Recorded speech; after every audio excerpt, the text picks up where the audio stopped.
Hello guys, welcome again my channel GS by AP sir. पिछले term पे coding decoding topic हमने ख़त्म किया था। आज मैंने आपसे प्रॉमिस किया था कि जीएस का टॉपिक स्टार्ट करते हैं और वो है कांग्रेस। ठीक, आज टॉपिक डिस्कस करेंगे हम लोग कांग्रेस। बड़ा नाम बड़ा विवाद भी, बहुत लोग कंपेयर करने लगते हैं राहुल गांधी के कांग्रेस से। तो ये कांग्रेस बाबू राहुल गांधी की कांग्रेस नहीं है, ये कांग्रेस महात्मा गांधी की है। ये कांग्रेस फिरोज शाह मेहता, गोपाल कृष्ण गोखले जैसे लोगों की है। इसी वजह से जब देश आज़ाद हुआ तो कभी महात्मा गांधी ने जवाहरलाल नेहरू से कहा था कि ख़त्म कर दीजिए कांग्रेस, क्योंकि 85 में ये आया, नहीं में कम से कम 60 से 65 साल इसने देश की आज़ादी के लिए अपना सर्वस्व दे दिया। देश आज़ाद हुआ 1947 में, अब इन्हें भी आज़ाद करो और इस पार्टी को ख़त्म करो। इस पार्टी को बने रहने का कोई मतलब रहा नहीं, क्योंकि देश की आज़ादी हमारा लक्ष्य था और वो आज़ादी हमें मिल गई। जवाहरलाल नेहरू ने कहा बड़े आराम से हम इस कांग्रेस पार्टी को ख़त्म कर देंगे सर, लेकिन ख़त्म कर नहीं सकते। क्यों? क्योंकि अब ये जो पार्टी है ना, ये लोगों की सोच बन गई है। लोग जवाहरलाल नेहरू का नाम अब कांग्रेस की वजह से जानते हैं, महात्मा गांधी का नाम कांग्रेस की वजह से जानते हैं। इस वजह से चाह कर भी अब ये पार्टी ख़त्म हो नहीं सकता। महात्मा गांधी ने कहा ठीक है, तो पार्टी बने रहने दीजिए, लेकिन भविष्य में क्या होगा क्या नहीं होगा ये इसके लिए आप दोषी माने जाएंगे। आप देखते ही हैं काफ़ी हद तक कांग्रेस को लोग गाली देते हैं, कुछ लोग चलो अच्छी बात भी कहते हैं, लेकिन निश्चित तौर पे देश की आज़ादी के लिए 65 से 70 साल दे देना ये खुद में बहुत बड़ी बात है। ये पार्टी वही है कांग्रेस जिसे इस्टेब्लिश किया है बड़े बड़े राष्ट्रवादियों ने, बड़े बड़े नेशनलिस्टों ने, चाहे वो बाल गंगाधर तिलक हो, फिरोज शाह मेहता, दादा भाई नौरोजी, महात्मा गांधी, जवाहरलाल नेहरू, कई सारे बड़े नेता जो जुड़े हैं इस कांग्रेस से। और निश्चित तौर पे स्वतंत्रता में अगर किसी की सबसे बड़ी भागीदारी है ना, तो वो भागीदारी है इस पार्टी की। निश्चित तौर पे एक बेहतरीन पार्टी, 65 से 70 साल बहुत बड़ी लड़ाई लड़ी। 1857 के बाद, मैंने बताया था 1857 में बुद्धिजीवियों ने साथ नहीं दिया था रेवोल्यूशन करने वाले लोगों का। उनका कहना था कि वेस्टर्न हमारे लिए अच्छे हैं, कम से कम हमें मॉडर्नाइज कर रहे हैं।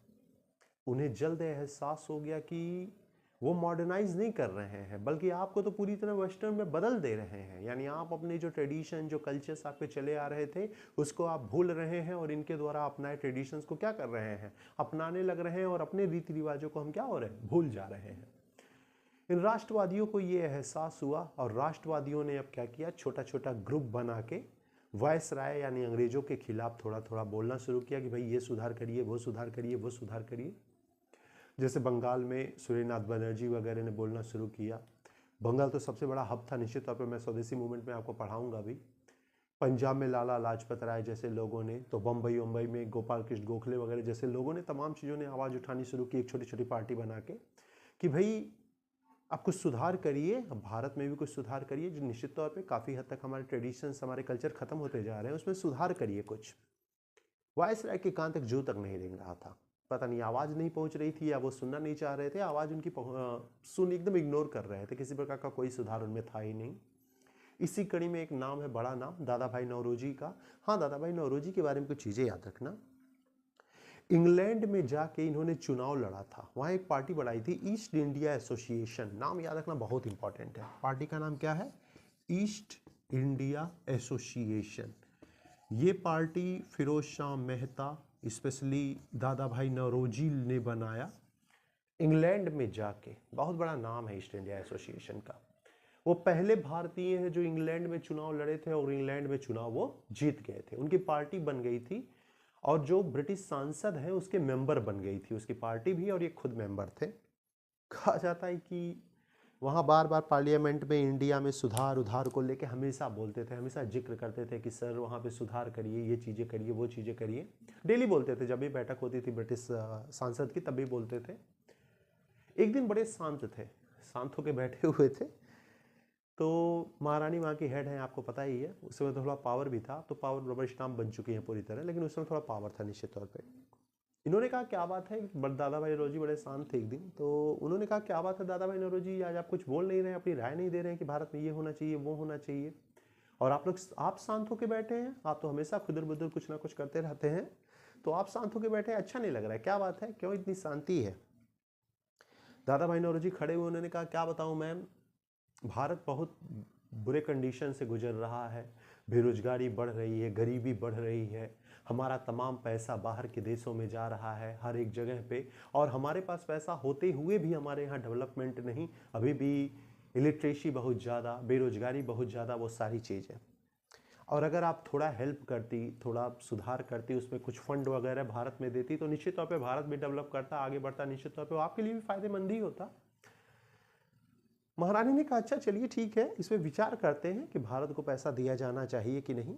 वैसे देखते हैं क्या कर सकते हैं हम लोग उनके लिए, पैसा तो क्या देना क्या नहीं देना, देखते हैं पैसा दिया जा सकता है कि नहीं। जब महारानी ये बात बोली तो दादा भाई नौरोजी थोड़ा मुस्कुरा दिए, थोड़ा हंस दिए, कैसे व्यंग में लोग हंसते रहते हैं ना, जब इग्नोर करते हैं किसी की चीज़ों को। हंसी नागवार गुजरी महारानी जी को। महारानी ने कहा क्या बात है दादा भाई नौरोजी, आप ऐसे मुस्कुरा दिए, कुछ समझ में नहीं आया। दादा भाई नौरोजी ने कहा अरे कोई बात नहीं मैम, जाने दीजिए, छोड़ दीजिए। उन्होंने कहा नहीं नहीं, आप मुस्कुराए हैं क्या, और रीजन है क्यों आप ऐसा मुस्कुराए मेरे कहने पे। दादा भाई नौरोजी ने कहा आश्चर्य मुझे इस बात का हो रहा है कि जिस कुर्सी पे आप बैठी हैं और जो ये चाय की आप प्याली पी रही हैं ना, चाय जो पी रही हैं ना, ये देन है भारत के पैसों की। ये भारत के पैसों की देन है कि तुम जैसे लोग आराम से बैठ के यहाँ चाय पी रहे हैं और मस्त कपड़े पहन रहे हैं, उसको खरीदने के लिए पैसा देने वाला भारत है। और आज भारत को पैसा देने के लिए आपको सोचना पड़ रहा है, ये सोचकर मुझे हंसी आ रही है। बात बड़ी हो गई ना, दादा भाई नौरोजी की बहुत बड़ी बात कह दी इन्होंने। महारानी ने कहा आपकी बात ये पसंद नहीं आई दादा भाई नौरोजी, और इस वजह से आपको सदस्यता रद्द की जाती है ब्रिटिश पार्लियामेंट की।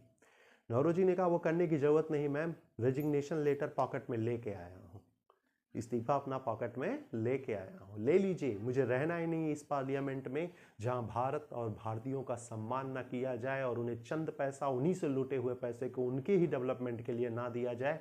ऐसा पार्लियामेंट का हिस्सा बनने की मुझे ज़रूरत है ही नहीं। इस्तीफा दिया और दादा भाई नौरोजी बाहर चले आए, और ये मीडिया में पूरे सुर्खियों में आ गया कि ऐसा दादा भाई नौरोजी ने किया। ये स्टार्टिंग है आपके कांग्रेस की। बताऊंगा आपको कि कैसे फिर कांग्रेस स्टैब्लिश हुआ और कैसे दादा भाई नौरोजी उसके एक अभिन्न अंग बनेंगे। ये छोटी सी स्टोरी थी बस इंडियन एसोसिएशन की, ईस्ट इंडिया एसोसिएशन की, जो दादा भाई नौरोजी ने बताया था वहाँ इंग्लैंड। याद ये रखना, पहले भारतीय जो चुनाव जीते इंग्लैंड में, उनकी पार्टी का नाम ये था। नेक्स्ट वीडियो में डिस्कस करते हैं कांग्रेस कैसे आया है अस्तित्व में। Thank you.